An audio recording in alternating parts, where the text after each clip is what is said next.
Well, well, well. Nothing but fallout from the Cowboys losing to the Detroit Lions. And as quickly as people built the Cowboys up, they're even more quickly tearing the Cowboys down. As quickly as people were on the George Pickens bandwagon, even more quickly they jumped off of the George Pickens bandwagon. And people went radio silent on Matt Eberflus for 3 whole weeks, only for the Cowboys to lose to the Detroit Lions, and they jump back on the bandwagon of Matt Eberflus needs to go. And what now? Where do the Cowboys go from here? Do the Cowboys even make the playoffs? And what does this say about even Brian Schottenheimer? What does this say about the future of this team? Well, I'm going to tell you, Cowboy fans, this is why you got to stop listening to these people who merely only profit off the Cowboys. And just understand what you're seeing. Let's talk Cowboys. We're about to talk facts. And we're live. Yeah, we back. We are live. It is time to talk about the Dallas Cowboys. Y'all have got to stop letting people hold you hostage as it applies to the Dallas Cowboys. Again, let's go. Let's get it. Welcome, Cowboy fans and Cowboy haters alike. I'm the G, and I'm the host of Let's Talk Cowboys, where we talk facts. And as you come into this live stream, please hit that like button, share, subscribe, hit that notification bell. And if you haven't become a channel member or subscriber yet, what are you waiting on? We got a lot more things coming up this season. Now let's talk facts. Cowboy fans, it has been a rough, and I mean the fallout from the Detroit Lions game has been tough. Absolutely tough. And I'm telling you, man, when you're winning, I've learned this. I told y'all. How long have y'all heard me say this on this channel?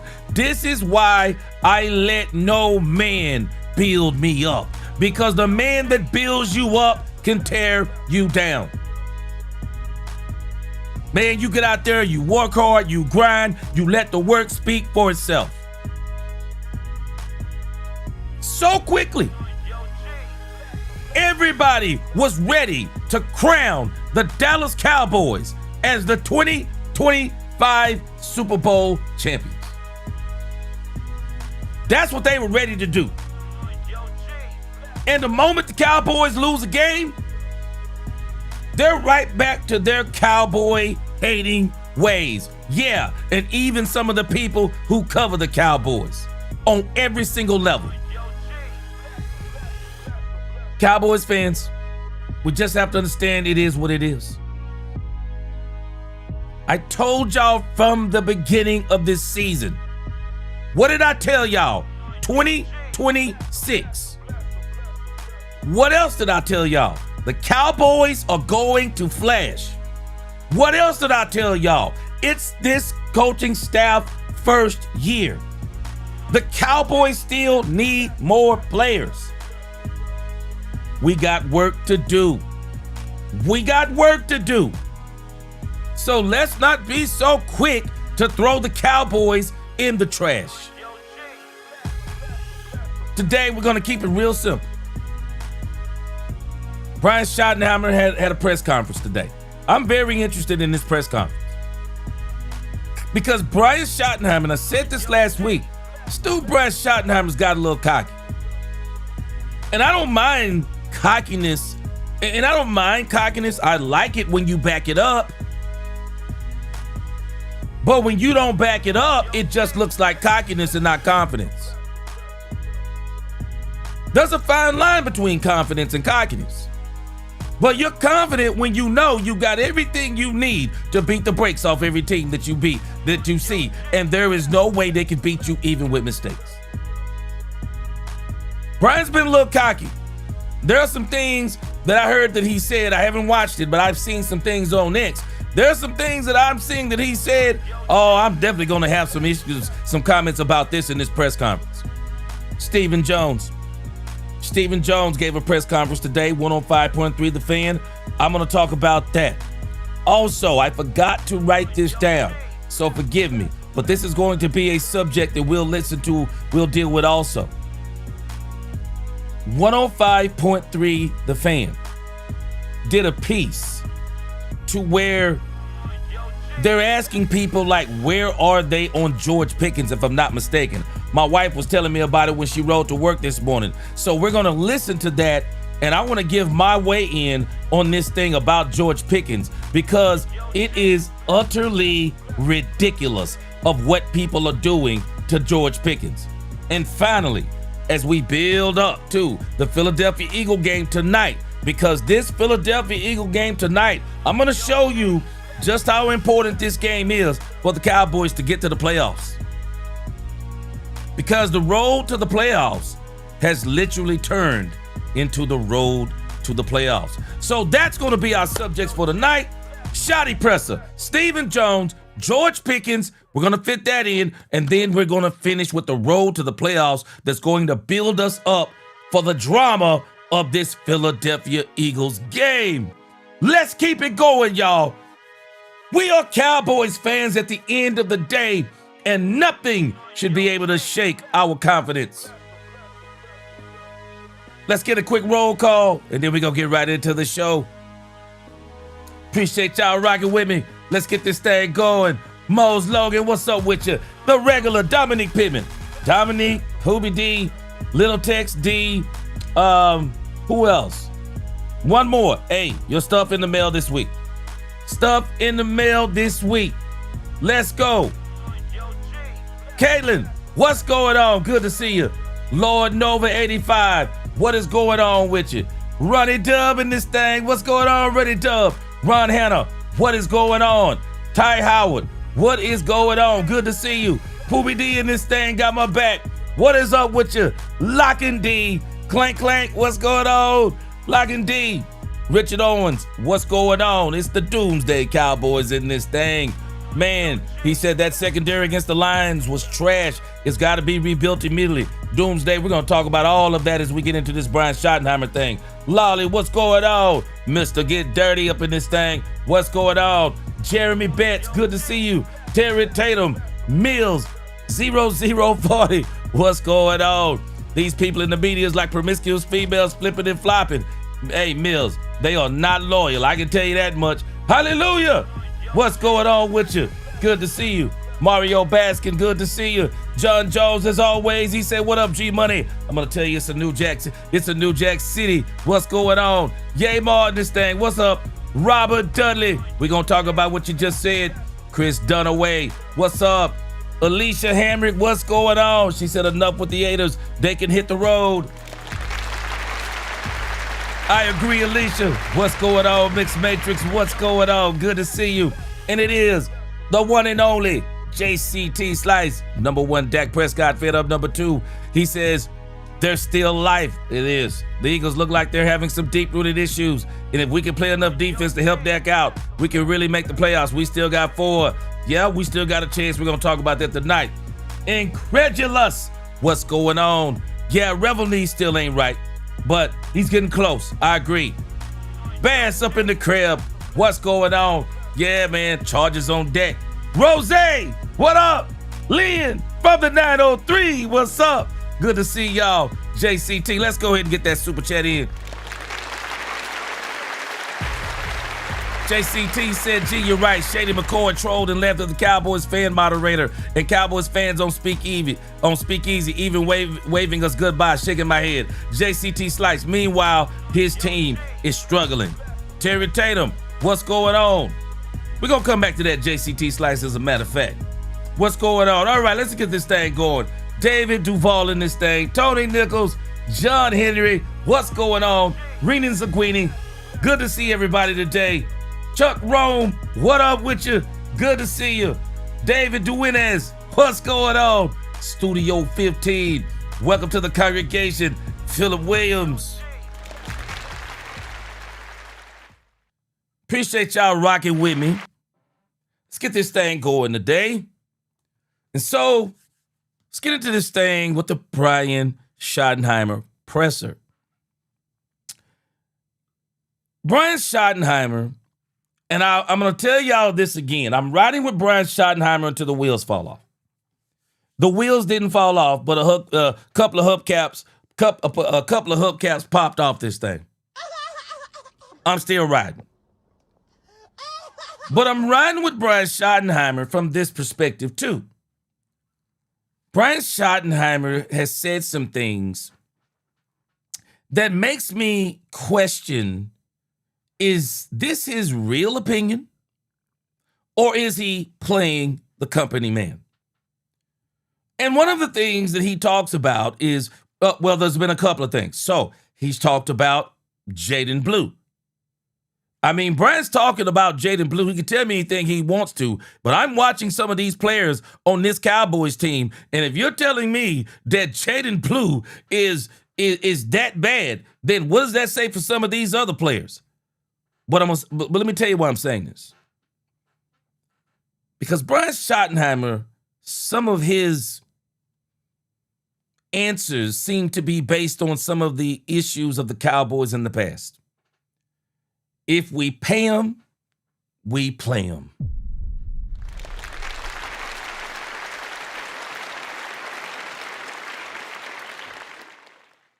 And when Brian Schottenheimer comes out and says, now he said this nonsense last week and I let it slide.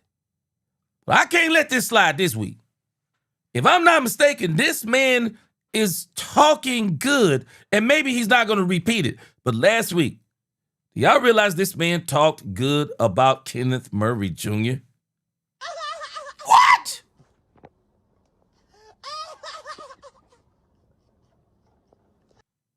Kenneth Murray can't play linebacker. Not for the Cowboys. I don't know. If somebody said, well, who's vouching for Kenneth Murray Jr.? His contract. His contract. It's the only thing that makes sense. His contract is what's doing it. Murray's not playing well. And when I hear Brian Schottenheimer vouching for a player like Kenneth Murray Jr., y'all can tell me anything y'all want to, and I'm not going to be mad about this. But you can tell me anything you want to. You telling me this man is vouching for Kenneth Murray Jr. while destroying Jaden Blue? What?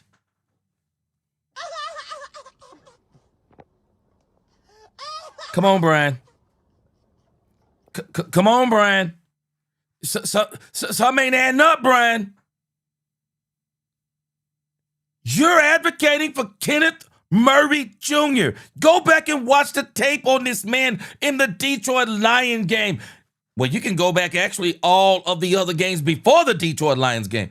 It's a travesty.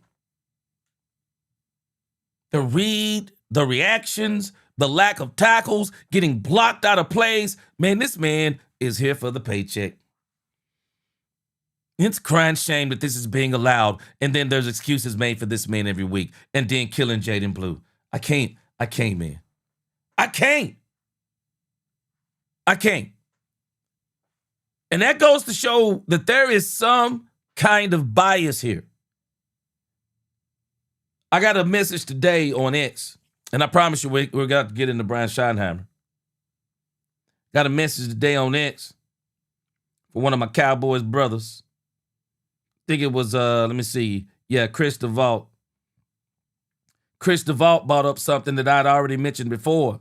He said, how you doing, G? He said, I got a question for you. Do you think Kevontae Turpin has lost a step? Or do you think he's more content now that he got paid? Or is Shotty just not using him right? So we're killing Jaden Blue.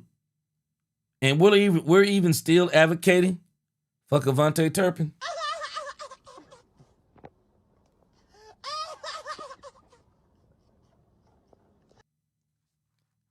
We paid him. We paid him. We're gonna play him. Now y'all already know. It's not that I'm just jumping on this train. I'm driving this train on Kevontae Turpin. Did I not tell y'all 2 or 3 weeks ago? Kevontae Turpin shouldn't be the third wide receiver. Kevontae Turpin don't look the same in the kickoff game. Kevontae Turpin, dare I say, has become a liability. Big Rumbowski, he questioned it a couple of weeks ago. I'm wondering if he questioned it now. Kevontae Turpin is a liability. He's a liability. He's making boneheaded decisions in the kicking game. He's tiptoeing in the kicking game and on the field as the third wide receiver. I said this weeks ago. I'm sorry, but Ryan Flanoy is a better third receiver than Kevontae Turpin because Kevontae Turpin isn't a third wide receiver. He's a gadget guy. He's a gadget guy.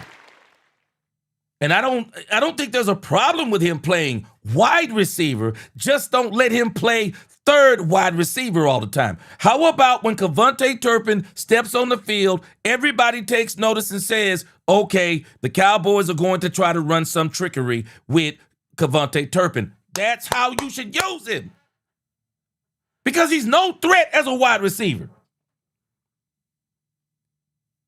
I love Kevontae Turpin, but he's no threat as a wide receiver in the grand scheme of things because of the way the Cowboys are using him. I'm sorry. On comeback routes and shallow crosses, you don't need Kevontae Turpin.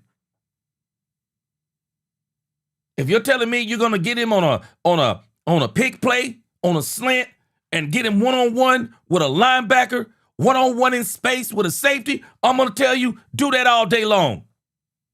But if you're telling me you're just lining him up, shallow crosses, digs, comebacks. Come on, man. Stop it.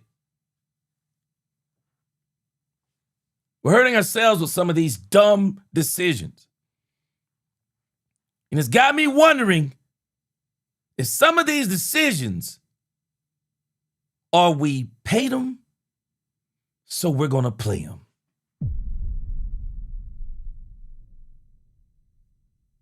We paid them, so we're playing them. There is no universe where Kevontae Turpin is in front of Ryan Flanoy, except in this Dallas universe. I said this last year. I've already decided one of the things I'm going to do going forward is I'm going to dig up some of my last year videos because sometimes people think I'm just saying this to be saying it. But I was already on the Ryan Flanoy train last year. I've been saying this dude is the real deal. Cowboys know full well this man is the real deal. But because they paid him, they're going to play him. And these are the things that are going on with the Cowboys. Chris Duval, it's all of the above, brother. He's taking a step back. He's not as focused on special teams. And the Cowboys are playing, they're playing him because they paid him. Bottom line.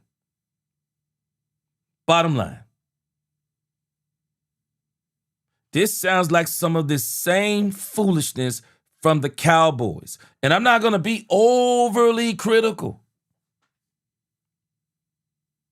But I'm just saying, Brian Schottenheimer now, and I can get with Brian being a company man. I can get with him being a company man, y'all.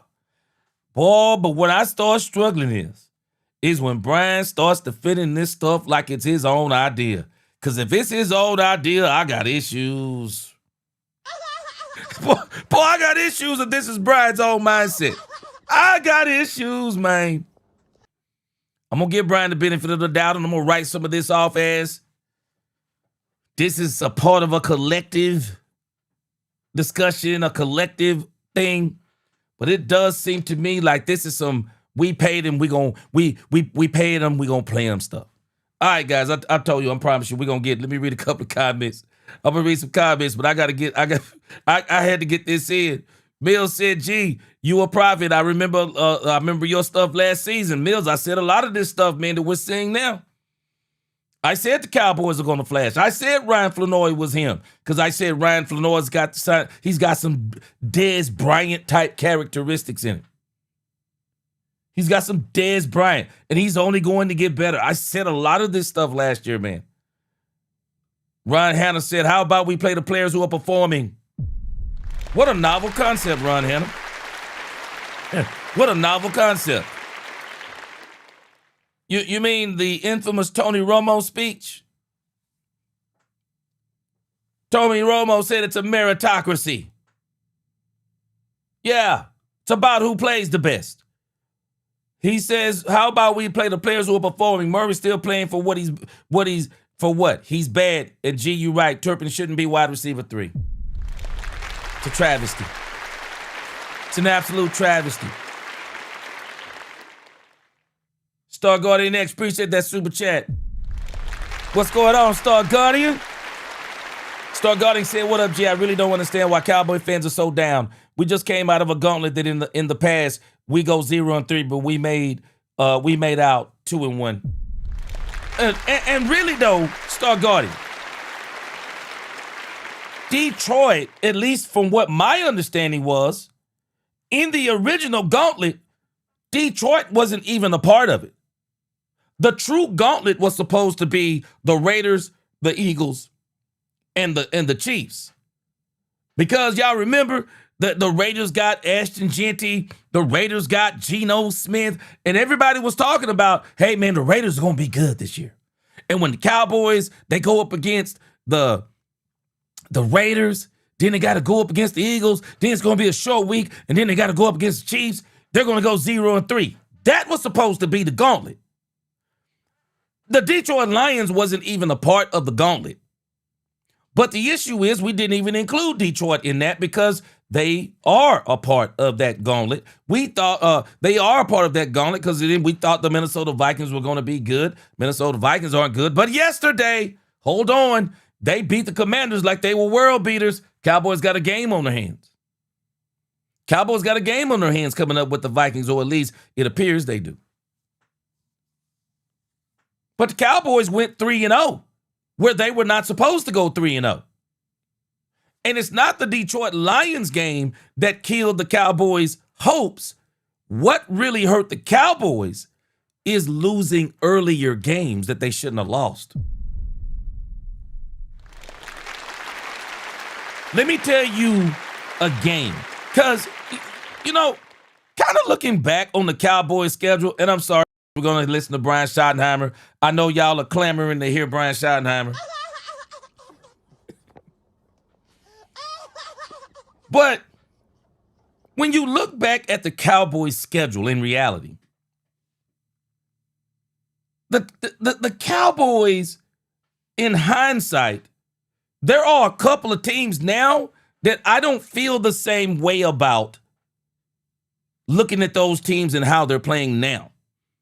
The Chicago Bears. I don't think any of us knew the Chicago Bears were as good as they are. And I'm telling you, man, I don't think the Green Bay Packers are beating the Chicago Bears in Chicago. Chicago, guys, I'm telling y'all this now. The weak link for the Chicago Bears is the quarterback.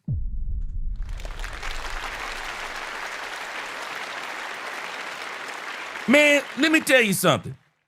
This dude, Ben Johnson, is winning Coach of the Year. This dude is winning with popsicle sticks, fishing rod line, and Elmer's glue. This dude is winning, despite his quarterback not playing winning football. They're going to beat the Green Bay Packers the next time. But I'm saying this to say, man, we didn't know the Bears were really this good. Carolina Panthers. I had to change the way I thought about that game because I'm like, you know what? Carolina is a lot better than what we really thought they were. They look like a team that is kind of improving. So when I look back on the losses of the Cowboys, I don't know if I'm as disappointed in the Chicago Bears loss, because now I see how good the Chicago Bears really are. I'm looking back at the Carolina Panthers, and I'm like, okay, well, maybe I'm not as disappointed as I once was in that loss. But let me tell you one loss in particular that is going to irk the Cowboys for the remainder of this season. And this game, y'all tell me if y'all agree, this is the game the Cowboys should not have lost. This Arizona Cardinal game. Backbreaker. That Arizona Cardinal loss is a back-breaking loss. That's a backbreaker right there. The Cowboys shouldn't have lost that Arizona game. That is a backbreaker. An absolute backbreaker. The Broncos are a really good team, even though I still say if the Cowboys had to utilize George Pickens more.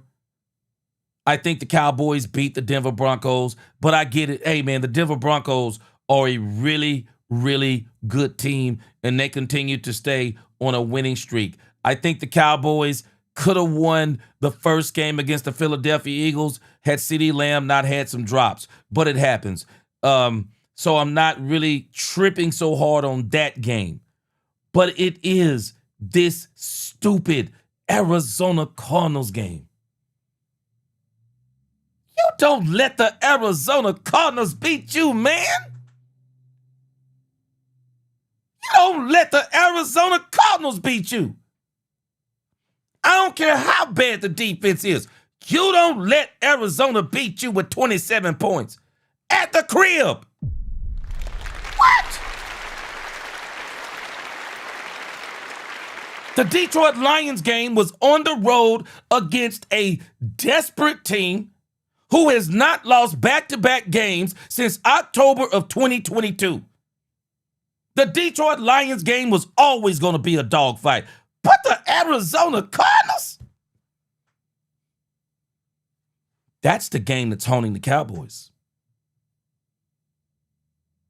If there is one game on this schedule, the entire schedule, that I can circle and say it's that game right there, it's the Arizona Cardinals.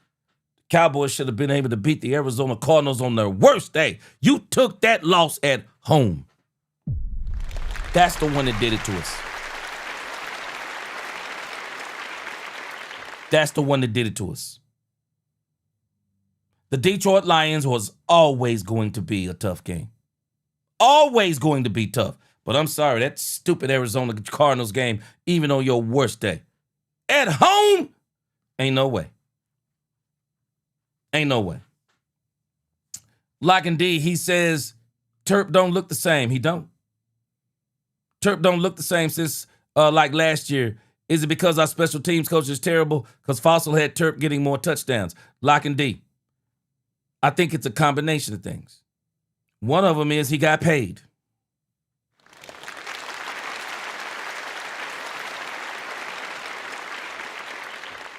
Number two, the Cowboys decided to make him the third wide receiver without him even battling for it.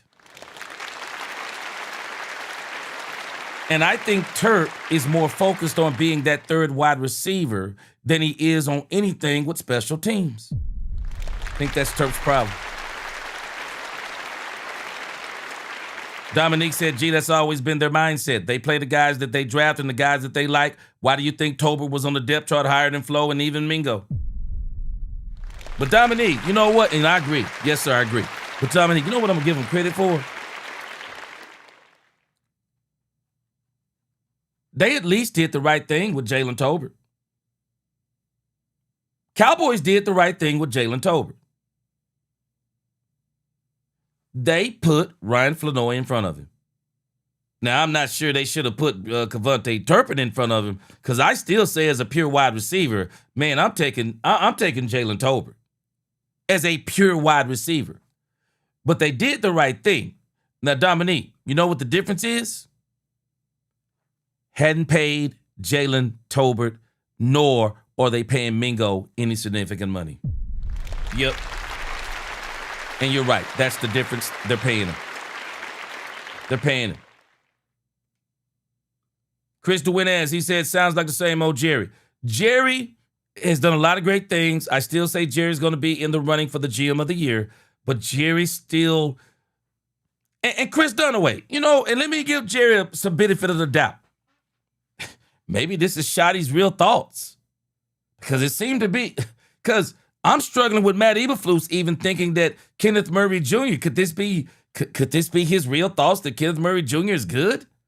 I'm struggling with that. Lock and D. Man, Jerry just need to let Shotty do his thing. That's all we asking for. His decisions really causing the team. Lock and D. But my question becomes, are these his decisions? Are these Brian's decisions? I mean, I really wish I could know. Because I can tell you this, for every time we say that these aren't his decisions, I can tell you unequivocally, Jaden Blue is his decision. How is it that he has power when it comes to Jaden Blue, but he doesn't have power when it comes to these other things? I'm struggling, man. That's why I'm struggling. That's why I'm struggling, Ronald Battle. Ronald Battle said it's politics with Shotty against Jaden Blue. I think Jaden is a Will Clay pick, and Shotty obviously doesn't like the pick. So, Ron Battle, this is where I'm struggling. How does Brian Schottenheimer have power in these other cases, but he don't have power in the other ones? Because if that's a Will Clay pick, then why aren't the Cowboys saying you're going to play him no matter what? That's not the case. I'm struggling on whether or not some of these decisions are actually... I'm struggling. We had the same issue with Mike McCarthy. We thought Mike McCarthy didn't have any power over personnel decisions.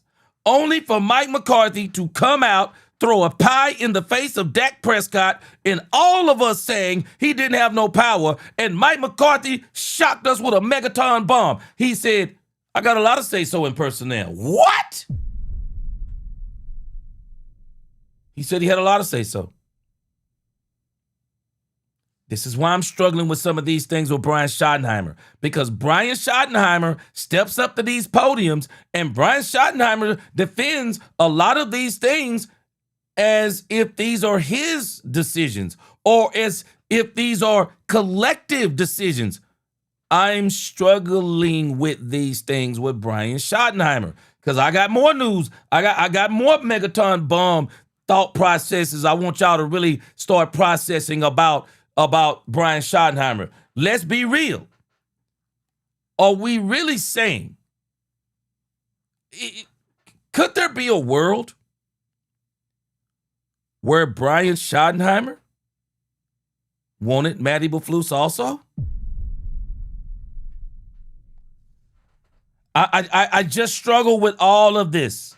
I struggle with this because where I'm like, okay, is this Jerry? But then I'm looking at some of them and I'm going, no, that's Brian. Jaden Blue, that's Brian. Jalen Tolbert, that's Brian. Jonathan Mingo, that's Brian.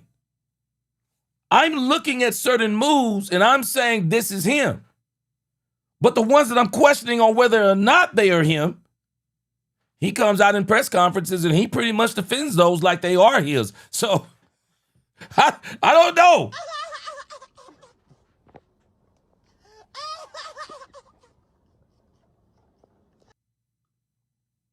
I don't know.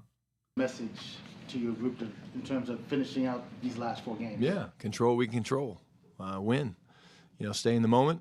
And can't control what anybody else does, but you can control the way you process and prep. And you can't win unless you win on Wednesday, in the meetings and then leading to practice. And that's the only way I know how to do it.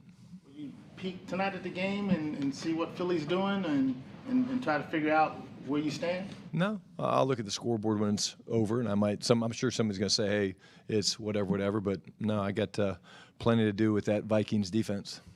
One last thing. See,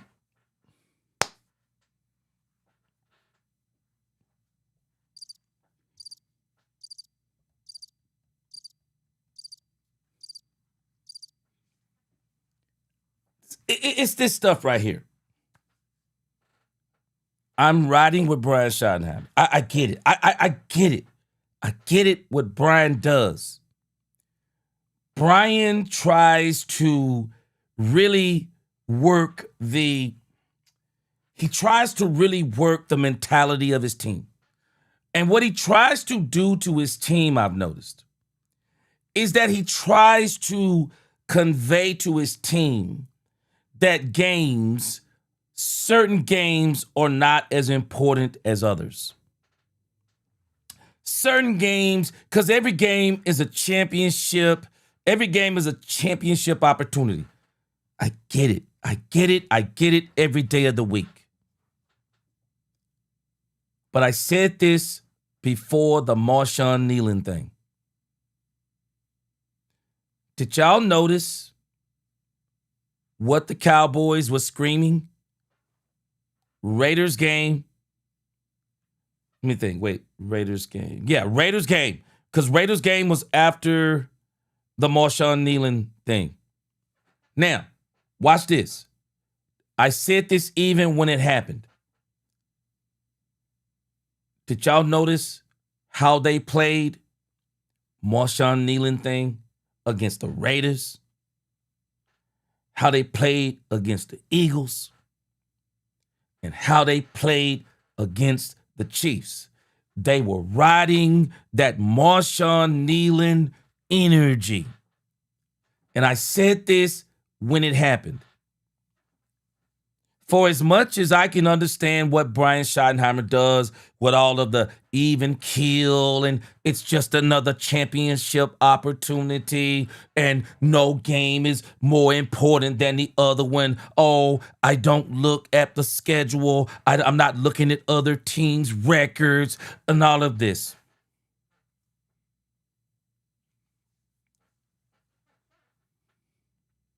You have got to motivate men. You have got to motivate women. You have got to motivate teams.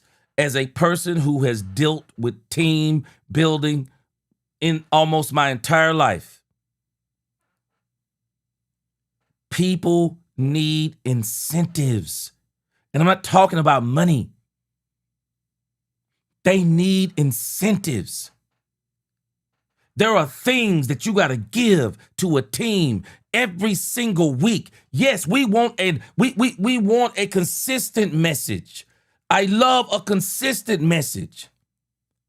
But sometimes when I'm going into a certain battle, I need you to give me a little something more to say why this game is this much more important. Why this game is this much more important, and why this is the one that we can't lose. I need some of that. As a preacher, I understand something about people. I understand something about people.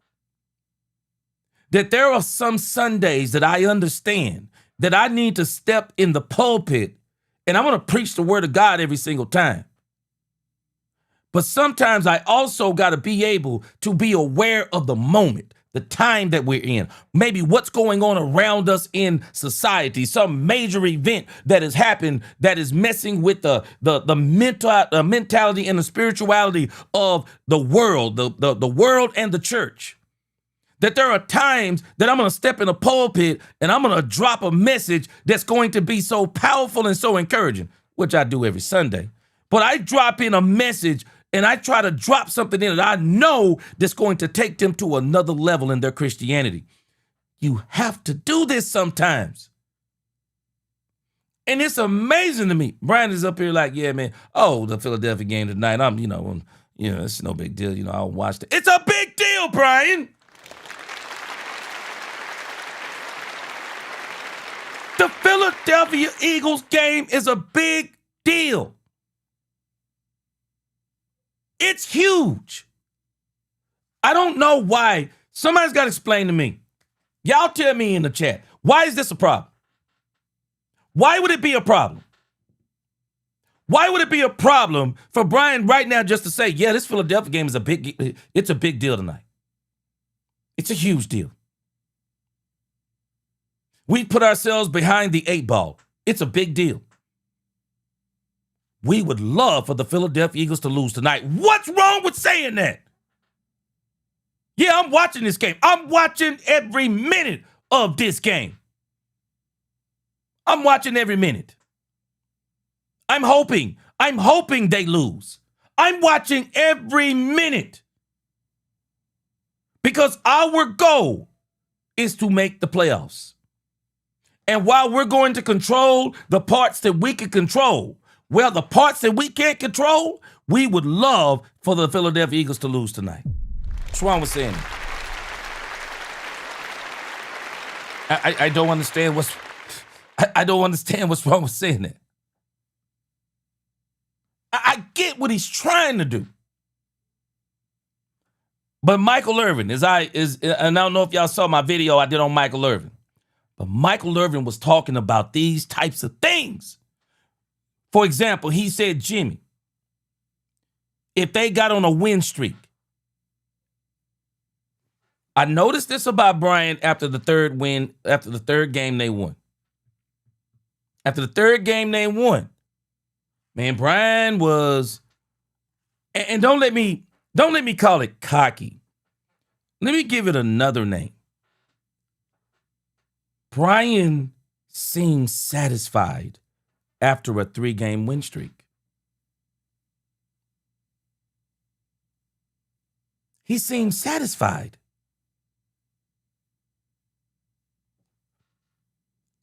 Jimmy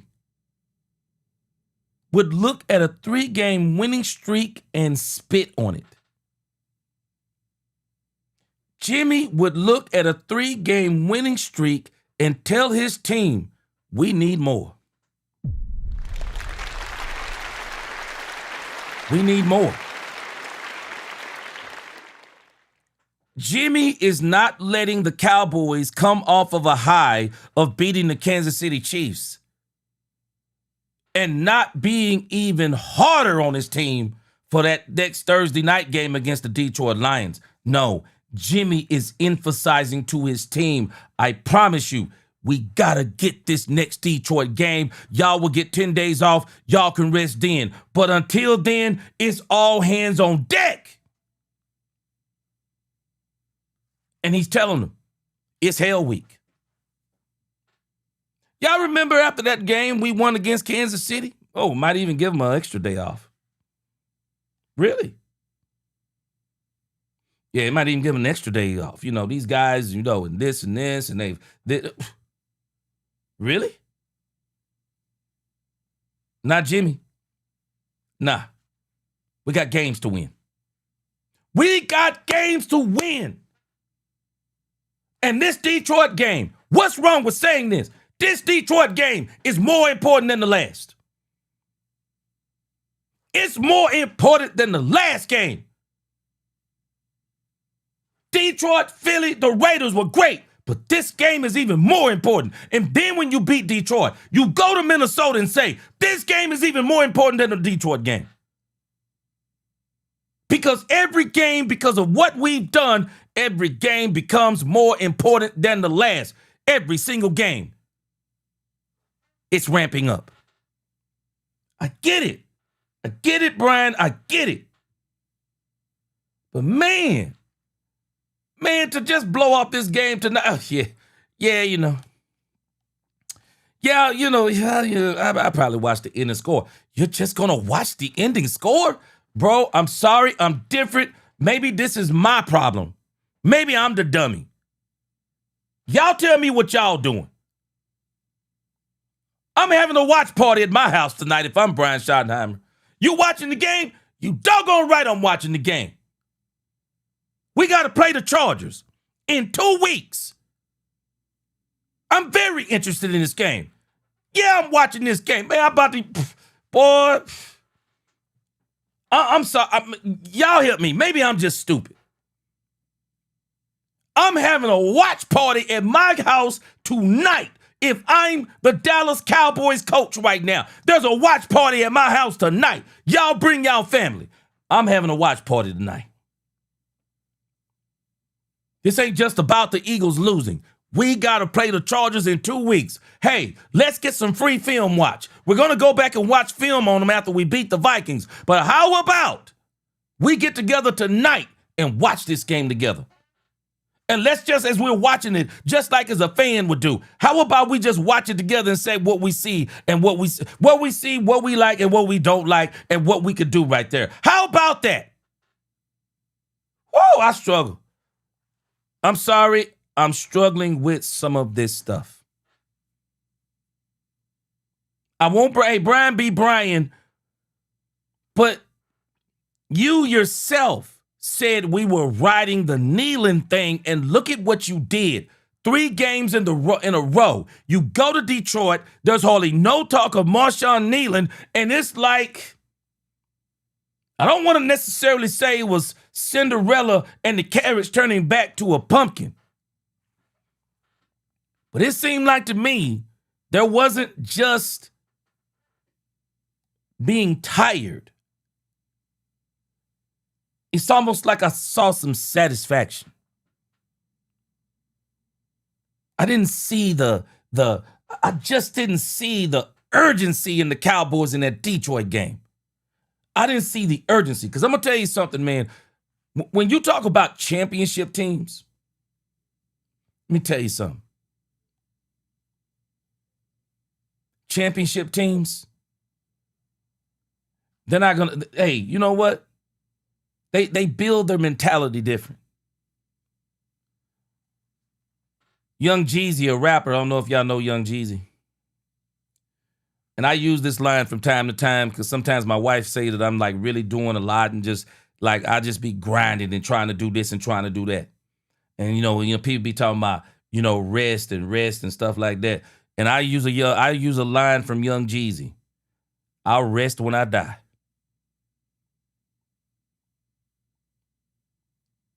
I understand we need sleep and we need rest.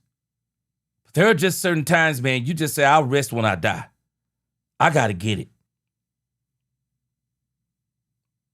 In some kind of way, man, you got to get a team to pull. Even when they're tired, you got to tell them.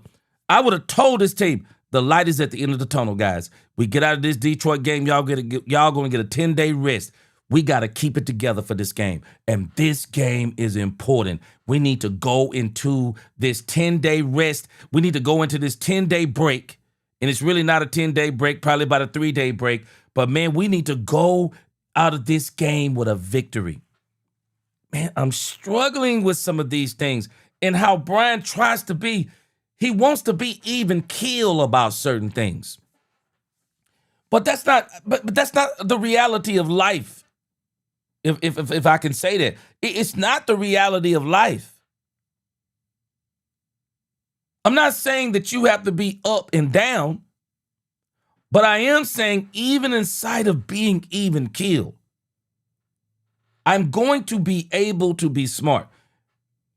The Bible tells us to be aware in our prayers. That's saying something. The Bible tells us to pray without ceasing. But it also says to be aware, be watchful in your prayers. What does that mean? Because even though I want you to pray without ceasing, but I also want you to be aware that when certain things arise that may need more attention, I want you to be aware in your prayers so that you can also put in specific prayers for people, for things. This is what you have to do. And when you play a game like they're playing that requires so much mental fortitude, you got to know the temperature, the temperature of your team. You got to feel where they are and say, hold on a second. I need right here. I need to pick this team up right here because they seem like they're lulling a little bit. Or maybe they seem like they're a little too high. Or maybe they were this and this and this. So I got to figure out a way. How do I get them back to where I want them? Or maybe how do I get a spike right here to say, because I know they need a little bit more to win this game. Man, I just be struggling with this stuff, man.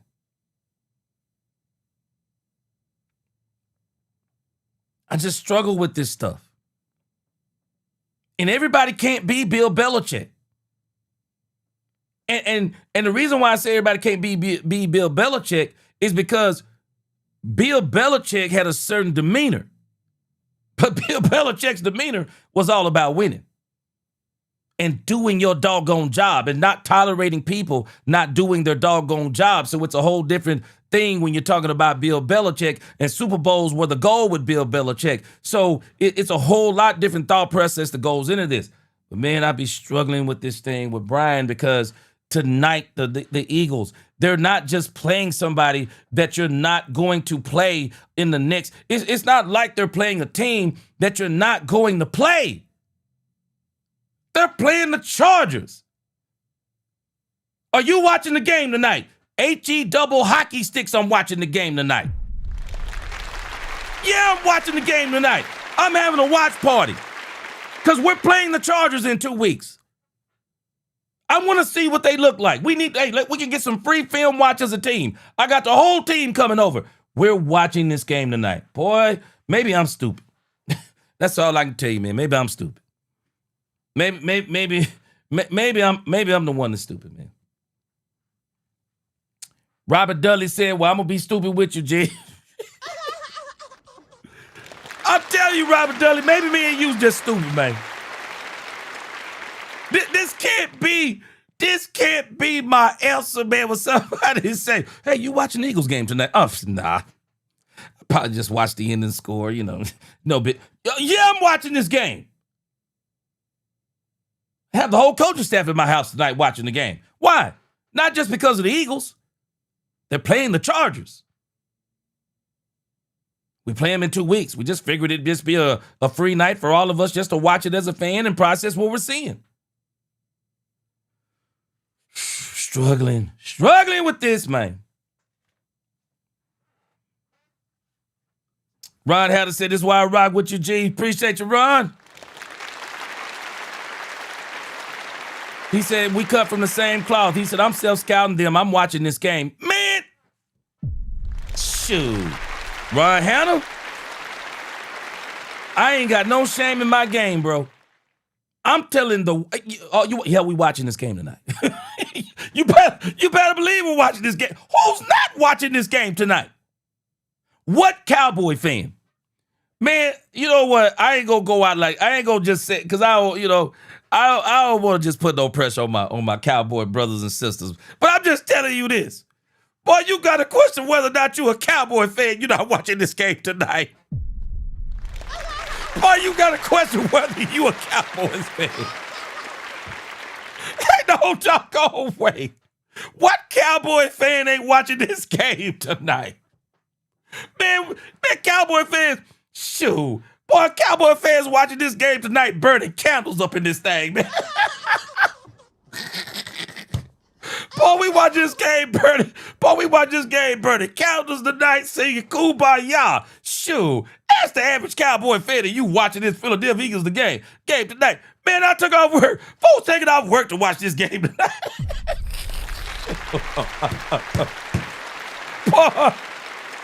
Boy, I'm sorry, man. I can't get through this thing with Brian Schottenheimer. Boy, this dude just so...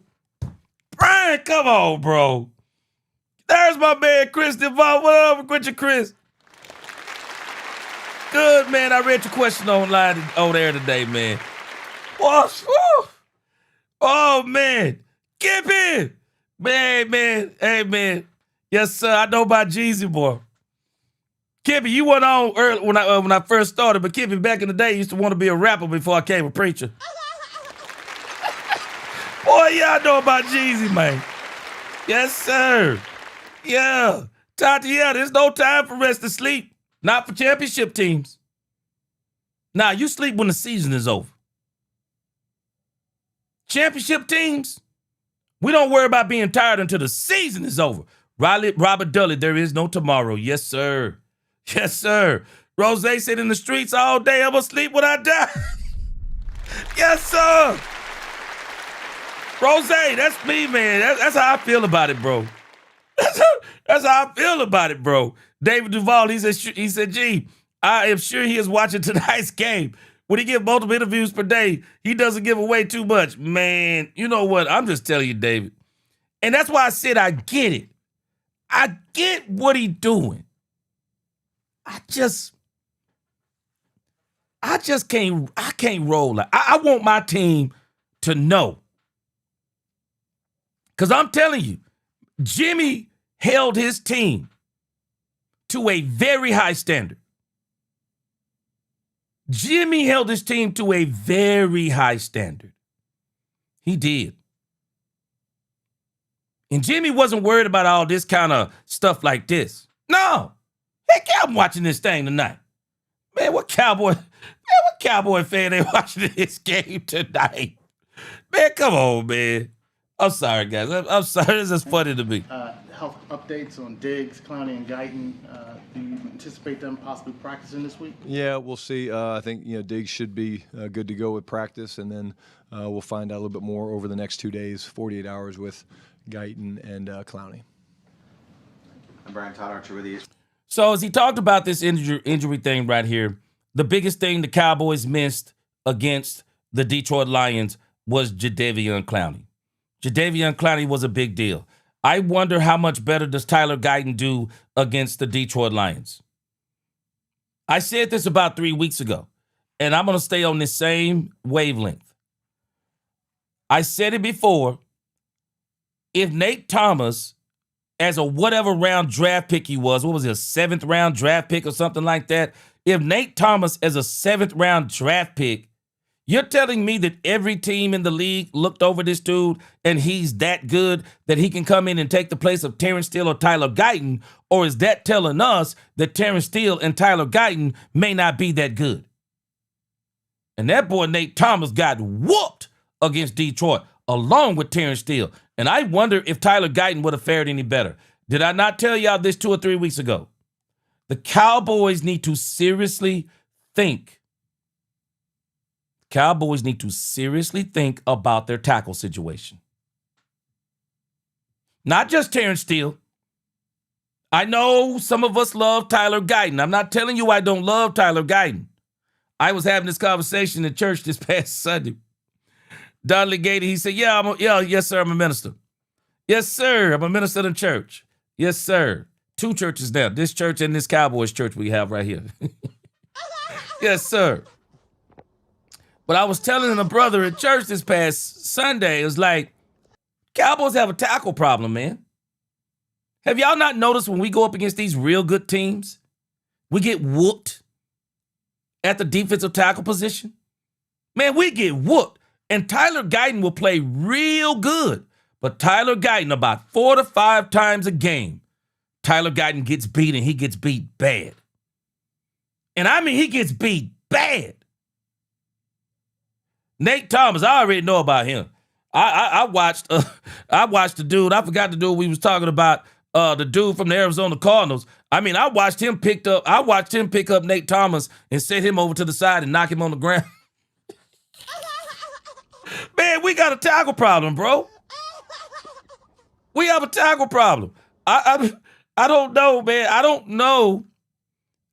know if Guyton does any better last week. I don't know.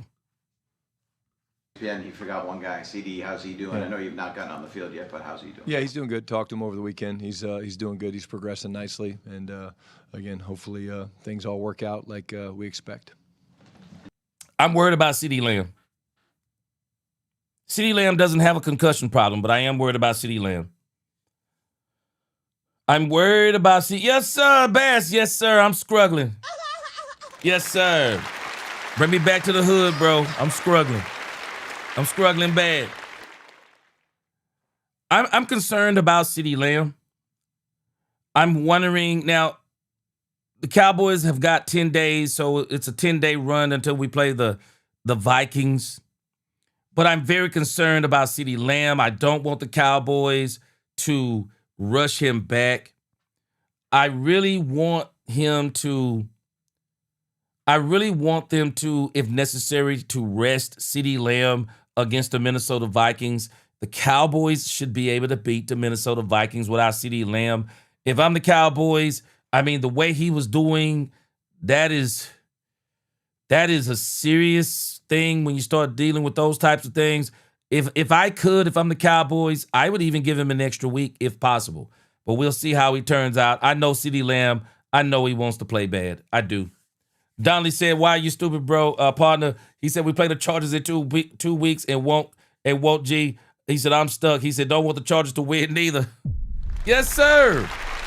Man, I'm watching this game. I'm watching this. I don't care who knows. I'm watching this game tonight. Katharina Kids, what's up? Katharina said, "I'm watching this game." Man, who not watching this game tonight? Because everybody knows this has playoff ramifications for the Cowboys. Rose. He said, "I'm going to get me some wings. Stop and tune in." Yes, sir.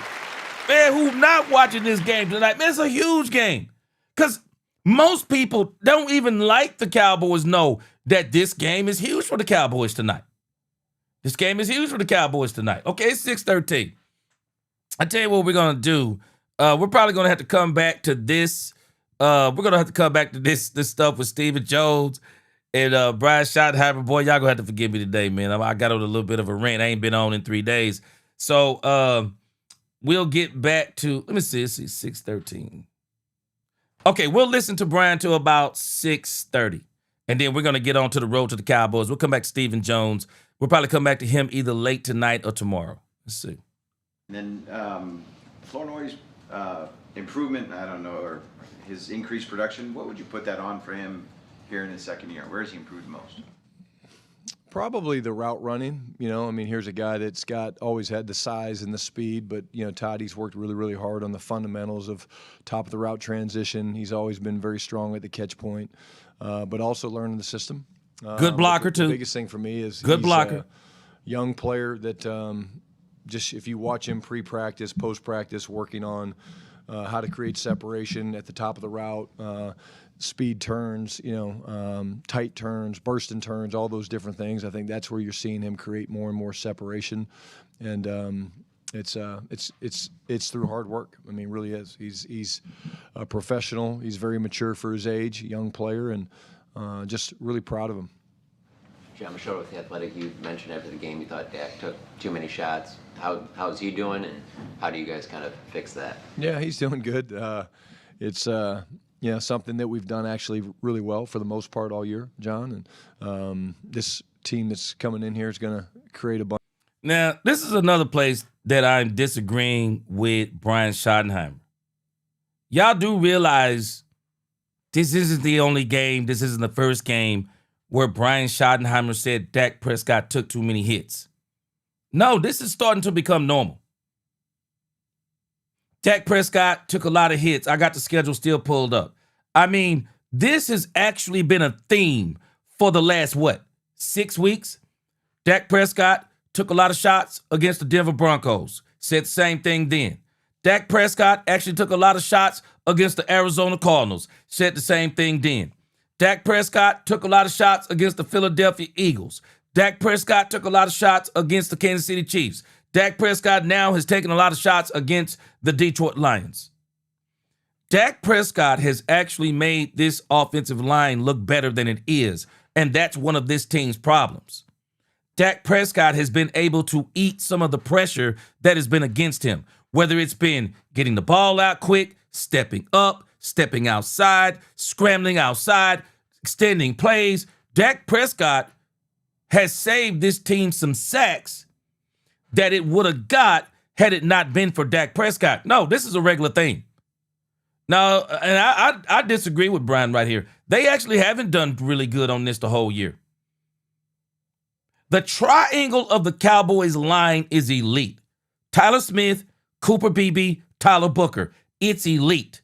The tackle play, I still say, if you want to win championships, You have to have an elite left tackle. How do you win a championship without an elite left tackle? You got to have an elite left tackle in this game. You have to. And if he's not elite, he has to at least be great, borderline elite. Man, you know, the Cowboys are going to really have to make a decision because you can't keep saying that your left tackle is improving. What? You're not going to beat the Detroits. You're not going to beat the Detroits. You're not going to beat the Rams. You're not going to beat the teams, even a team like the Bears. You're going to have a hard time beating the teams like the Packers that's got a real great pass rush, especially outside. You're going to have a hard time beating those teams if you do not have elite left tackle play. And right now, the Cowboys do not have elite left tackle play. And it just goes to show you. I just want y'all to think about this. I said this a couple of weeks ago. To say that Nate Thomas, a 7th round draft pick, can fill in for your left tackle and you're going to be fine, is that saying something about Nate Thomas or is that saying something about your left tackle? I'm struggling with that too. Struggling with that. Kippy said, yeah, G, you have a point. He said they whooped Thomas like he had their lunch money. Both bookend tackles are underwhelming. Yeah. And the bad thing is we are, I don't want to talk bad about Guyton. I'm just saying we like Guyton. Guyton has improved. But you can't go into next season talking about, yeah, man, Guyton is improving even more. Nah, bro. Nah. You can't do that. No, he needs to be off the chain. He needs to be off the chain next season. Because if not, you really need to think about figuring out something else at that tackle position because it's going to continue to be a problem. But again, he wasn't the major one that was missing because I questioned whether or not he got whooped too. The real guy that was missing was Jadeveon Clowney. Yeah, Jadavion's been really good for the Cowboys. I think that they need to keep Jadeveon Clowney, and you go and get you another pass rusher, have him, James Houston. You got a good combination there. Yeah, Lost in Translation podcast said, gee, we will be drafting another tackle next year and an edge rusher. Yeah, I will not be surprised. I will not be surprised. Yeah, Brandy, Pollard is having a very good year despite his record. Yeah, I wish they would have kept. Found a way to kept Tony Pollard. I thought the Cowboys made a mistake when they put him on that franchise tag that year. Should have extended him then. Poobie D said, no, G, Lamb has to play because they will take Pickens away.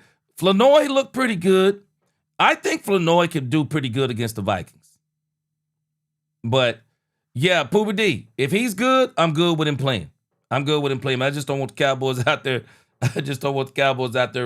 Risking this man's health to make sure they win the game. Bad said wing sounds fire. Put some lemon pepper. That's the only way I eat them, man. Lemon pepper, bro. Dry rub. Ron Hatter said this game is huge, especially if the Eagles lose.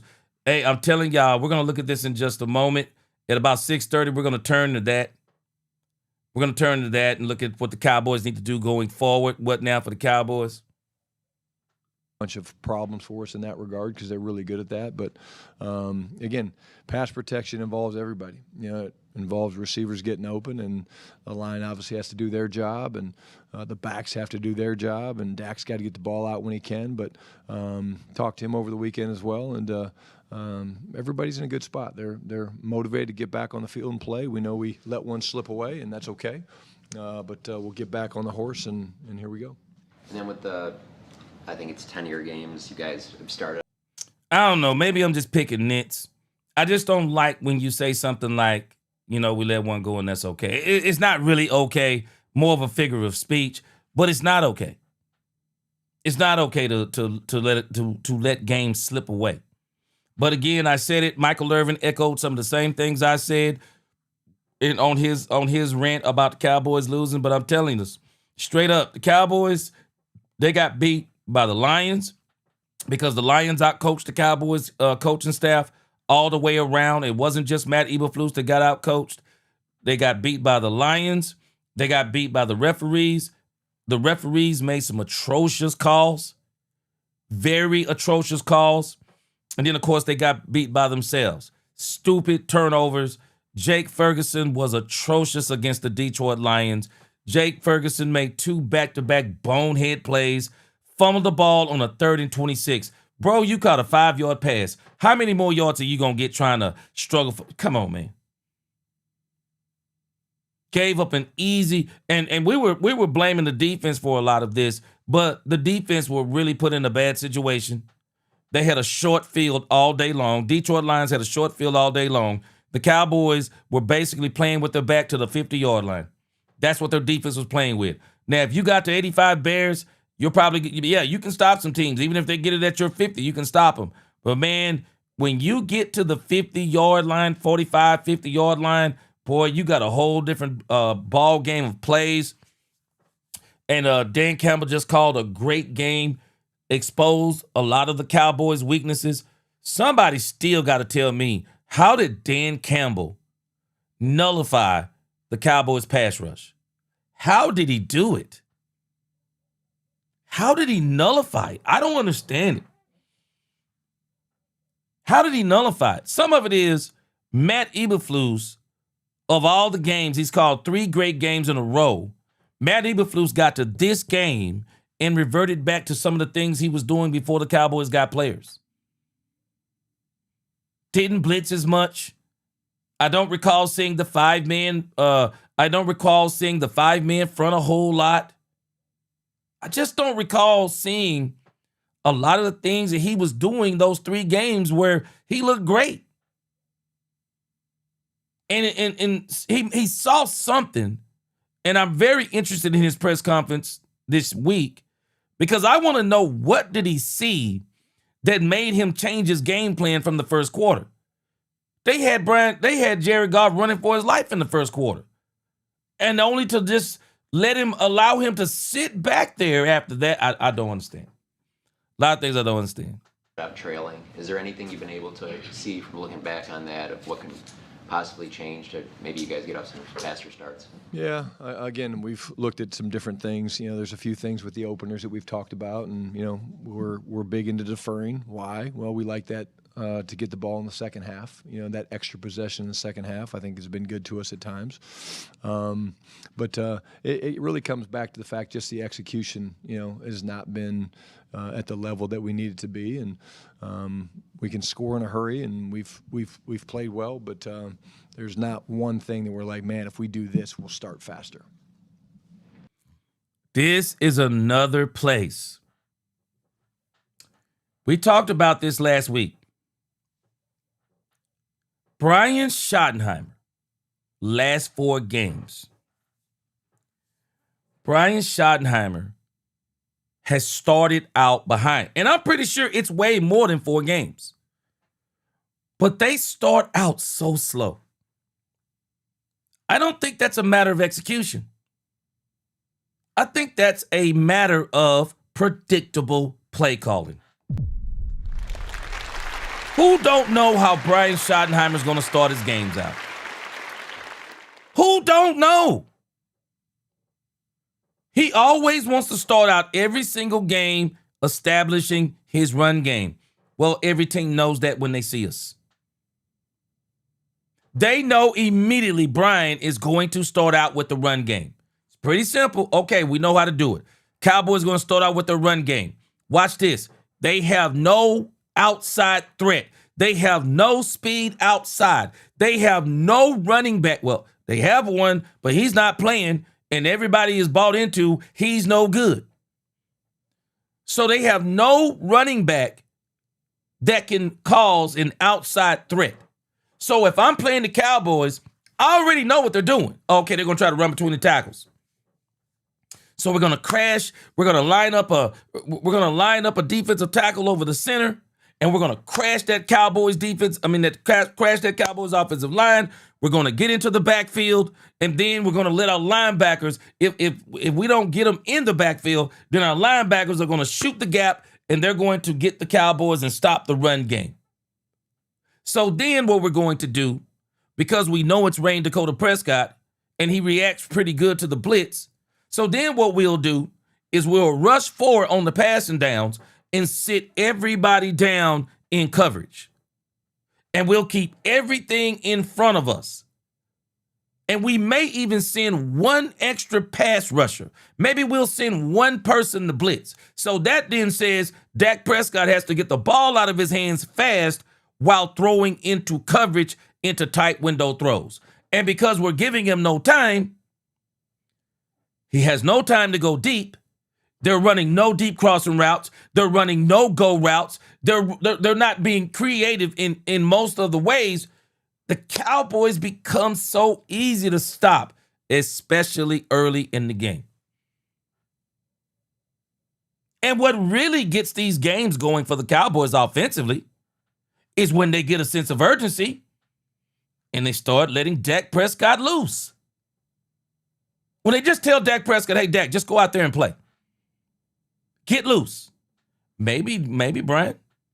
Maybe y'all should come out no huddle in the first. Maybe you should come out no huddle in your first couple of drives. Maybe you should just let Dak loose immediately. But you pretty much know.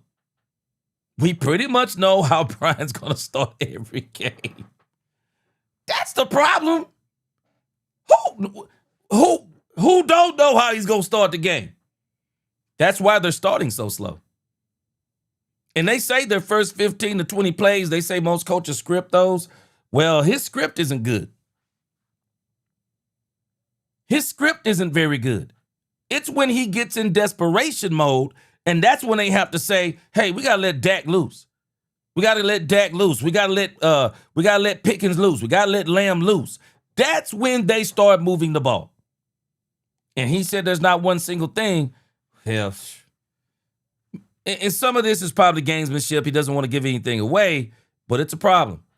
It's a problem. When you look at it, the Cowboys, they have been behind in many of these games. Eagles, they were down 21-0. Even the Raiders, they were down 6-3. Chiefs, they were down 14-7. The Lions, I forget what we were down with the Lions. Let me see what the Lions. The Lions, we were down 20-9. We were down 20-9 in the first half, 10-3 in the first quarter. We got down 20-9 in the second quarter.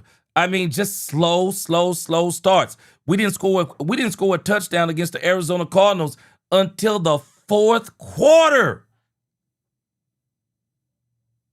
Marshawn Kneeland scored a touchdown on special teams in the second quarter of the Arizona Cardinals game. We didn't score a touchdown until the fourth quarter. That isn't all execution. Some of that is Brian Schottenheimer. That's what that is. I think Brian is a good play caller. I think he's good. I don't think he's Ben Johnson. I'm watching Ben Johnson with a bad quarterback, and I'm like, wow, this dude's here with a bad quarterback. Wow, that's all I'm thinking. He ain't Ben Johnson. I think he's better than McCarthy. I think he's a good play caller. I don't think he's a good situational caller. That's one of the issues I think he has. I don't think he's a good situational game caller. And I also believe, based on what I'm seeing, Brian's play calling, to me, y'all tell me what y'all think.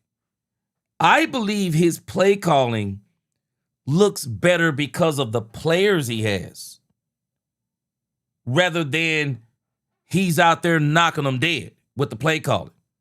I thought he was better in 2023 when he helped Mike McCarthy get his thing together. I thought he was better then. But since he's been the play caller, I thought we were going to see a lot more. I thought we were going to see a lot more. I don't want to say, Kyle Shanahan, Sean McVay. Ben Johnson has now thrown his hat in that ring. Andy Reid.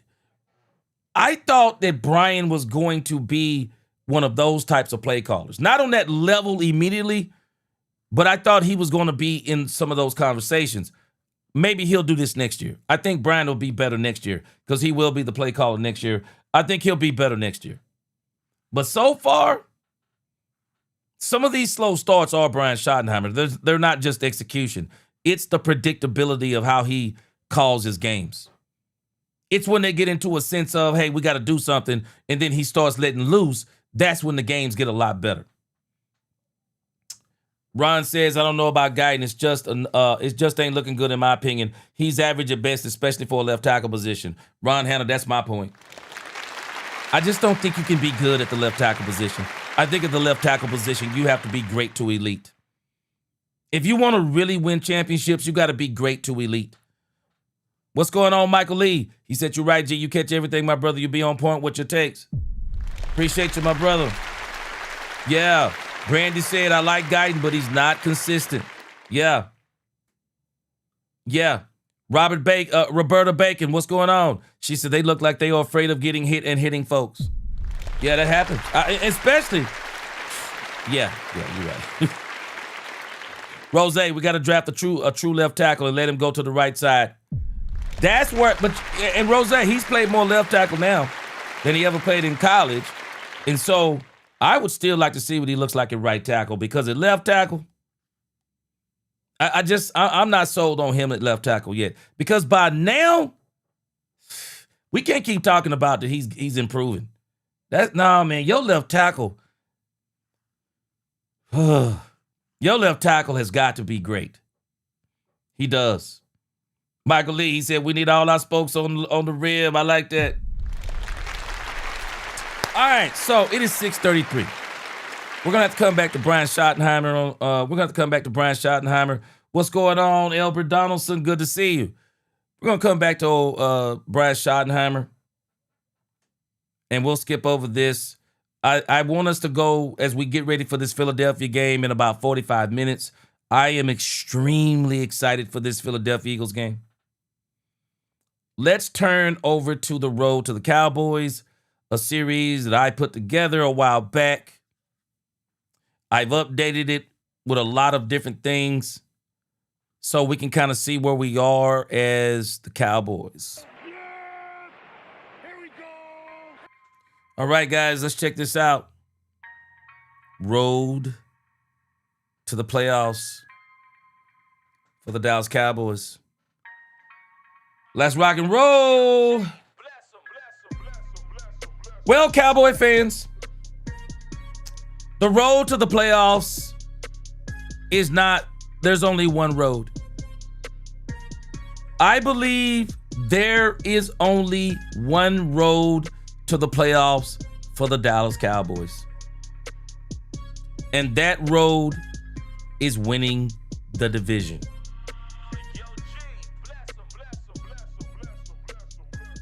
And I'm going to tell you something that's absolutely mind-boggling. The loss to the Detroit Lions and the teams that won this past weekend.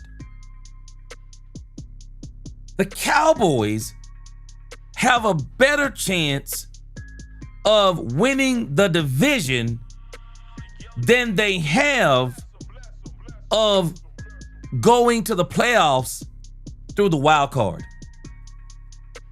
Do y'all not realize how weird this season is? This season is so weird. In times past, 9-6 or 9-7-1, that would probably get you into the dance. 9 wins and a tie would probably get you into the dance. But this year, you're not getting into the dance with 10 wins.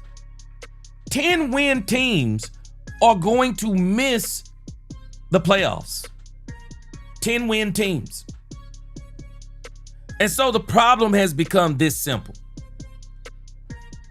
The Cowboys now can only win 10 games.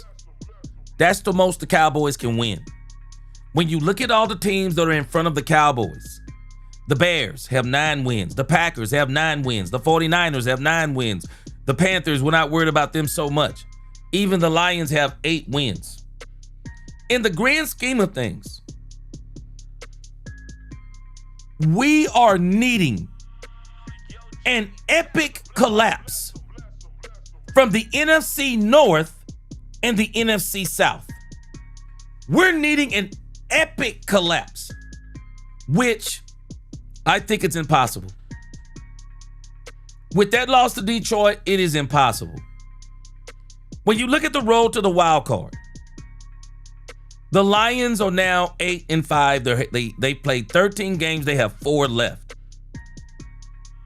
The most the Cowboys can win is 10 games now.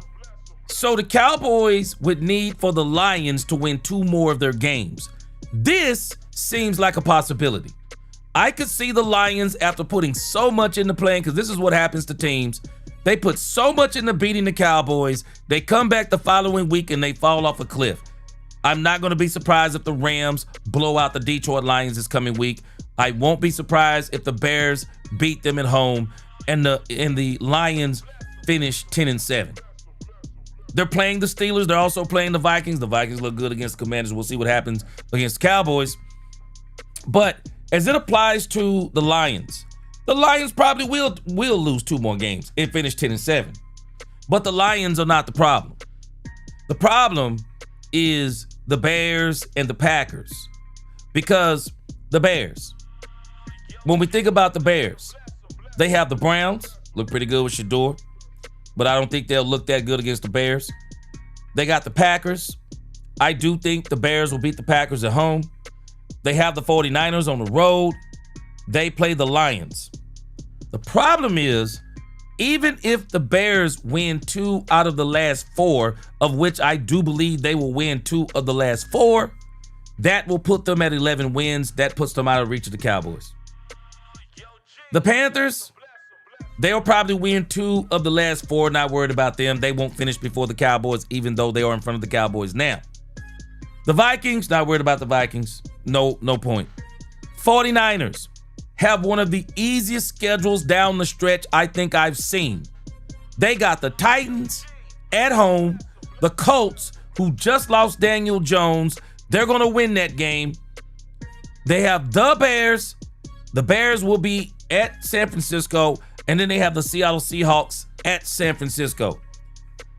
Even if they only win 2 of the last 4, the 49ers are winning 11 games this season. The Packers, man, let me tell y'all something. If there is one team that I see in danger right now, it is the Green Bay Packers. This schedule for the Green Bay Packers is bonkers. They got to play at Denver, at Chicago, the Ravens, at the Vikings. All 4 of those games are in the red because the Broncos defense is incredible. The Bears defense is incredible. Their running game is incredible. The Ravens will still be trying to win, I believe, by the time they see the Green Bay Packers. We're not worried about the Packers. We're not as worried about the Packers, but the Packers got to be worried that they could actually fall out of the playoffs and at the very least be the 7th seed once again. Last year, they won 11 games without Michael Parsons. They're in danger of winning only 11 games with Michael Parsons and going into the playoffs again as a wild card. Them losing 2 of the last 4, I am not going to be surprised. But again, I'll update this. I don't think they're going to finish less than, I think at the very least they finish 10-6-1. But I think for them, 11-6-1 is probably going to be 11-6-1. 11-5-1 is probably going to be their record. 11-5-1. So then we get to the Cowboys. Cowboys lost to the Lions. The Cowboys have 4 very, very winnable games.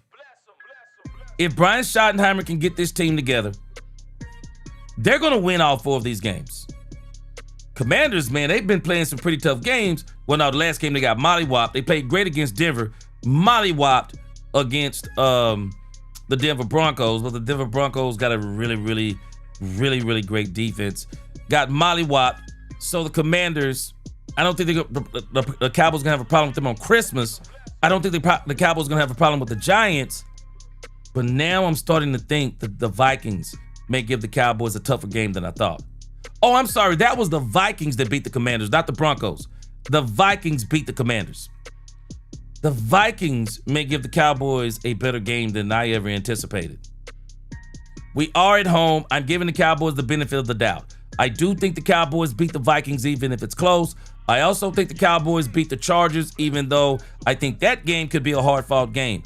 Then they go on the road for 2 games. Cowboys should still be able to win those 2 games. But the problem is this.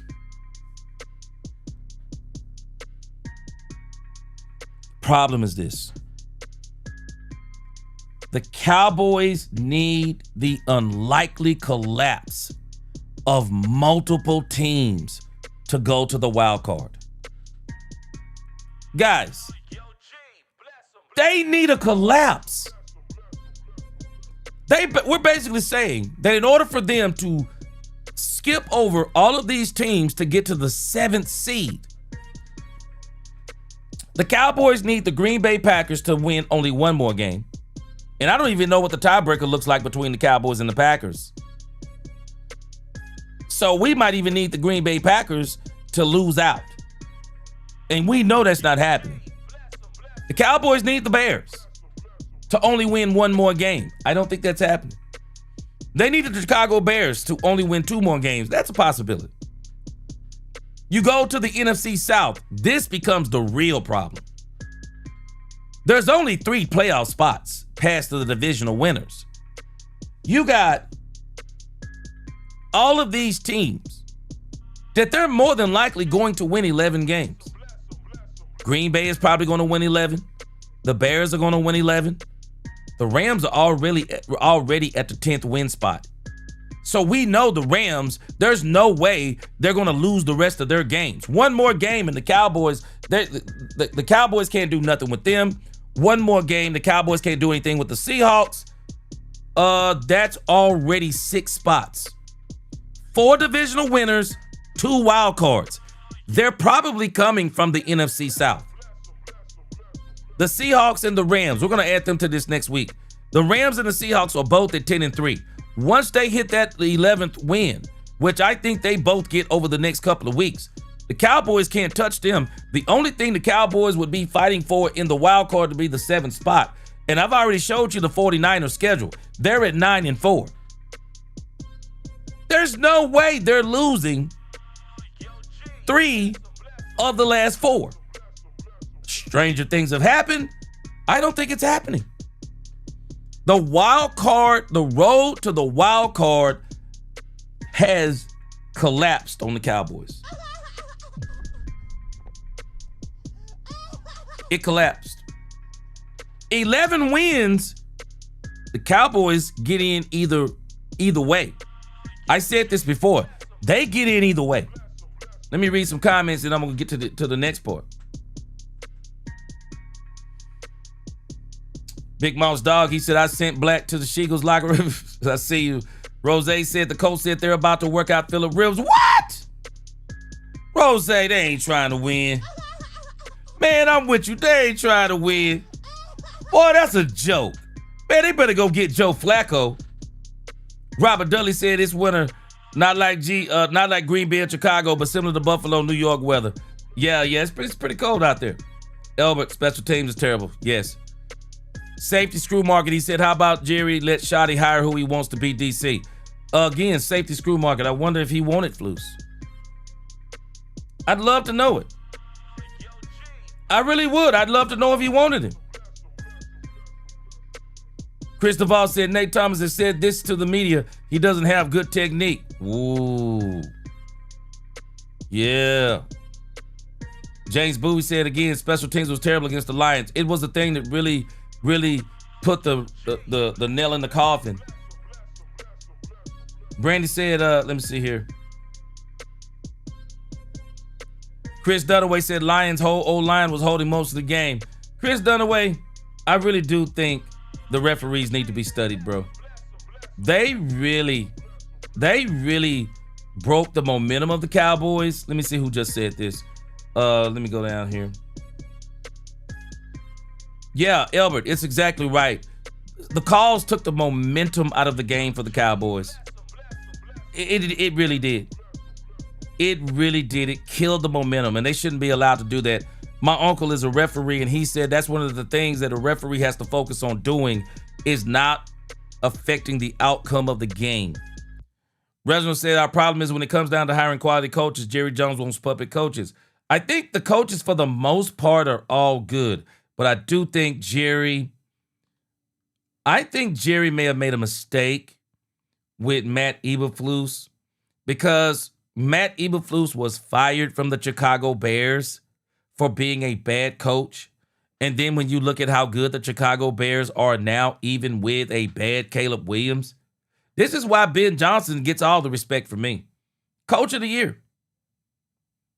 Coach of the year. Had Brian won out, I think Brian is getting in the running. But I think coach of the year, hands down, is Ben Johnson.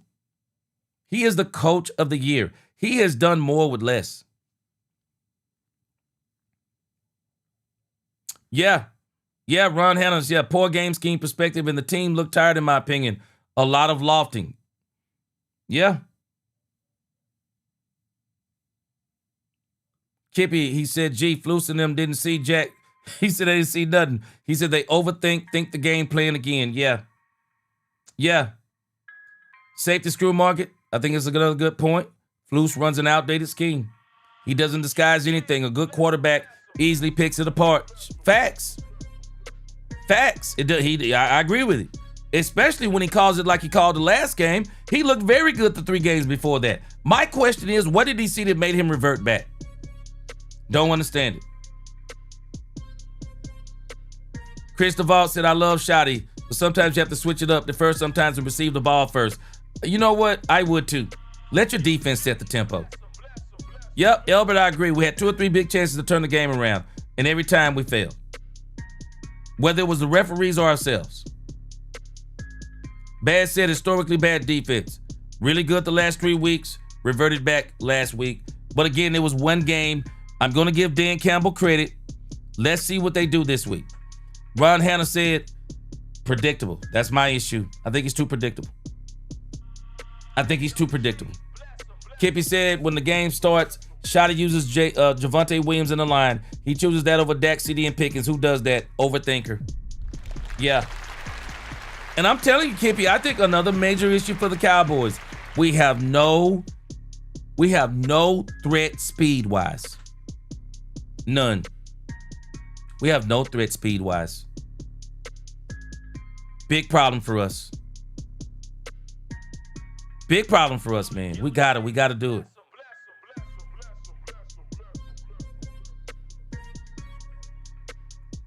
All right, let's see. Let's get a little bit more in here. And then I'm gonna go to the next part of this. Yeah, Reginald, he says that's been the same problem with McCarthy. If you're talking about that situational football, oh, you said, okay, just a repeat of Jerry Jones hiring incompetent, uncreative coaches. You know, but I'm gonna tell you something, Reginald. I really think this is the reason why he hired Brian Schottenheimer. Jerry is aware of what Brian did in 2023. It was him who put those wrinkles in the offense of Mike McCarthy. And Dak and CD took off. I've been a little bit surprised that Brian hasn't been more creative. That's where I've been shocked. Man, where are the trick plays? I'm not saying you need to add 10 to the repertoire, but where are they? Man, you got Kevontae Turpin. And you're trying to turn him into a traditional wide receiver? You don't want to use him in any trick plays? I don't understand it. I just thought it would be a lot more creative. Now, I told y'all about Matt Eberflus. I told y'all about him before the season started. I told y'all I was worried about that bend, don't break defense. I told y'all you needed super studs all over the field. And the Cowboys aren't quite there yet. And I think the thing is we better be preparing ourselves. I don't think they're letting go of Matty Eberflus. I think they're going to go, and I think they're going to go and get him even more players next year. That's what I think they're going to do. I think they're going to get him more players, and they're going to try to get him a super defense that's going to make his bend don't break defense not break. Because I told y'all those bend don't break defenses. Main problem with the bend don't break defenses is that when they break, the floodgates come open, and that's what's happening to him. The floodgates, it's shattered. His defense ain't breaking, it's shattering, man. It's shattering. All right, let's finish this thing up on the Cowboys' road to the playoffs, because this is the truth about the Cowboys' road to the playoffs. Let me read these super chats. Dominique, my man, he said, have y'all noticed Javonte? Oh, say it. Dominique, I said it. I said it 2 weeks in a row, Dominique. I said, is it me or is Javonte Williams not running the same? I said it. I said the same thing, Dominique. I agree. And then the Cowboys refuse to run Malik Davis. And then when they run Malik Davis, they gave him, 3 carries? When they run Malik Davis, they want to run him like he's Javonte Williams. And this is why they have ostracized Jaden Blue, because Brian Schottenheimer wants every running back to be Javonte Williams, or this big back as he calls it. He wants that power run game. That's why you're so predictable, Brian. I don't care if you had anybody short of Earl Campbell and Walter Payton, bro. You're telegraphing to teams what you're doing, and they're stopping it. And then they force you into throwing the ball, and then they put you in a situation to where Dak's got to get the ball out of his hands. And then you nullify the qualities and the skill set of the receivers. I agree. Yep, I agree. Gene, appreciate that super chat. Yeah, Javonte and Turpin were resting the last games. Yeah, I agree. I agree. Javonte Williams, I said it the last game. I said it before the last game. He don't seem like he running the same. Dak fan for life. Our only chance is our division. I believe Philly will collapse. Gene D, appreciate that next super chat. Cowboys will win the division because the Eagles will collapse. Mark my words. Javonte, Turpin, and Pickens were lazy in the last game. Now, let me tell you about George Pickens. And we're going to talk about George Pickens going forward this week. George Pickens was not playing as much lazy as George Pickens saw that they had a plan for him. Now, where I fault George Pickens, even though he's ran his routes like this the whole season, but where I do fault George to a degree is he's got to try to sell it a little bit better now that he knows they have a plan for him. But I'm going to give you another issue with George Pickens that I don't think anybody's thinking about. I don't know if y'all remember early on in the game, George Pickens caught a pass, and got hit hard. The player knocked his own self out hitting George Pickens. Do y'all remember George Pickens slamming his shoulder and his head to the turf? I didn't think George Pickens was coming back, but he came back. I wonder, was he the same after that hit? Detroit was extremely physical. I got to give them credit. They were extremely physical. They were head knocking the Cowboys. They were head knocking, man. Them dudes were knocking themselves out of game. They were head knocking. I wonder if that hit and fall affected GP. I really do. But I also think it's frustrating for a player when you can see clearly that the opposing team has your game plan figured out and your coaching staff is not making adjustments. Man, everybody could see the Detroit Lions had a plan to stop George Pickens. They doubled him. They cheated over the linebacker. They cheated over the safety. Anybody that was in George Pickens' vicinity, they cheated them over, and they made sure the cornerbacks played him tight to try and stop that slant play. This is why CeeDee Lamb was having an incredible game. CeeDee Lamb don't go out. I think the Cowboys may still win that game. CeeDee Lamb was eating off the fact that they were double covering George Pickens. And then when CeeDee Lamb went out, I think that may be another issue that started messing with George Pickens, watching the game plan they got against him. Because watch what happened. Ryan Flournoy, he started eating because of the respect they were paying George Pickens. But I still say I fault Brian from this degree.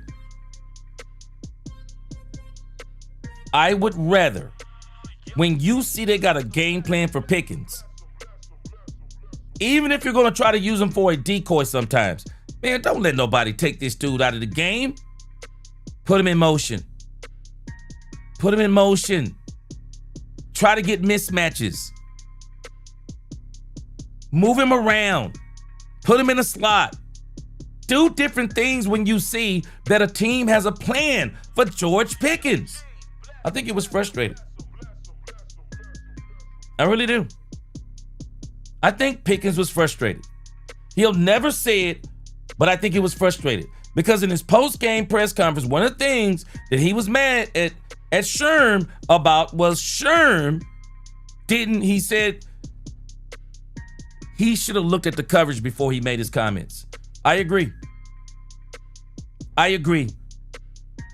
They had a plan for him. And they didn't make any adjustments. All right. It's about time to get out of here so we can go watch this game. I'm excited. I am excited for this game tonight because I want to key in on something. I don't want to give us false hope. I'm just telling you what I see. As I talk about the road to the playoffs of the Cowboys, do y'all realize the realistic route left for the Cowboys? But I thought this was the most realistic spot, really, from about the time we were getting ready to play the Kansas City Chiefs. The Philadelphia Eagles are going to keep the Cowboys in it.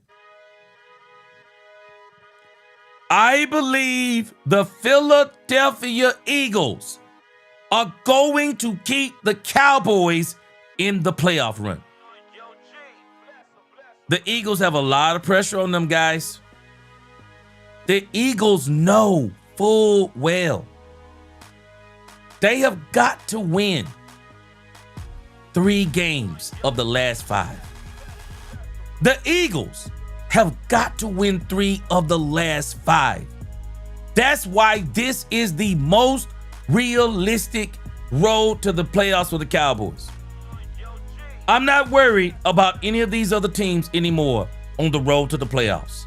There are only 2 teams that count now on the road to the playoffs.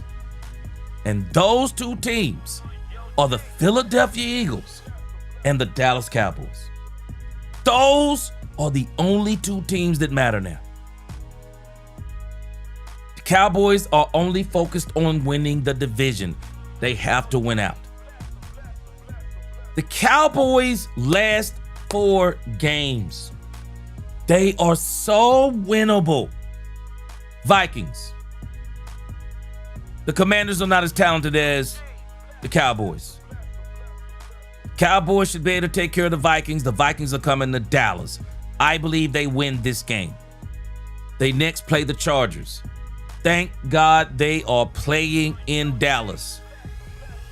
I think it's going to be a tough game, but I think the Cowboys will pull out the Chargers game, no matter how close it is. After that, the Cowboys go on the road the Commanders and the Giants. I think the Commanders may try to play spoiler to the Cowboys, maybe around the first 2 to 3 quarters, but I don't think they have enough to beat the Cowboys. Christmas Day on Netflix, I believe the Cowboys rise to the occasion again, and I don't think the Giants have enough to beat the Cowboys. The Cowboys have 4 winnable games. They have to win out. They have to win out. Because when you look at the Eagles' last 5 games, there are clearly 3 losses in there. There are 3 losses in this Eagles schedule. And I believe 2 of these losses are definitive. The Chargers tonight. I believe the Chargers will beat Philly tonight. I got a feeling the Chargers beat Philly, and the Cowboys, they will still have breath in them. The Raiders, I think the Eagles will beat the Raiders. I'm not going to disrespect the Eagles by saying the Raiders are going to beat them. As much as I don't like the Eagles, I'm not going to disrespect them. I do believe they will beat the Raiders. I got a feeling the Commanders in Washington, they're going to give Philly all they can handle. Same thing with Dallas.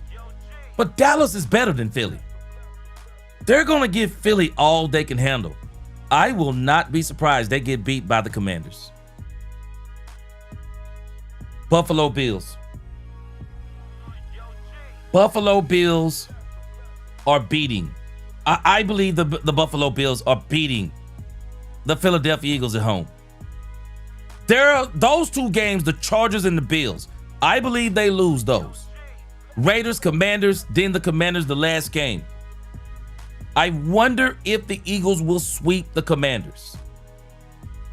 This is where I think the Cowboys are getting into the playoffs. If they're getting in, this is where they're getting in. It's the Eagles. The Eagles are where the Cowboys are getting in. Winning the division. This is it. This is it. They're the only 2 teams that count now. We don't have to look at anybody else. We don't have to look at anybody else.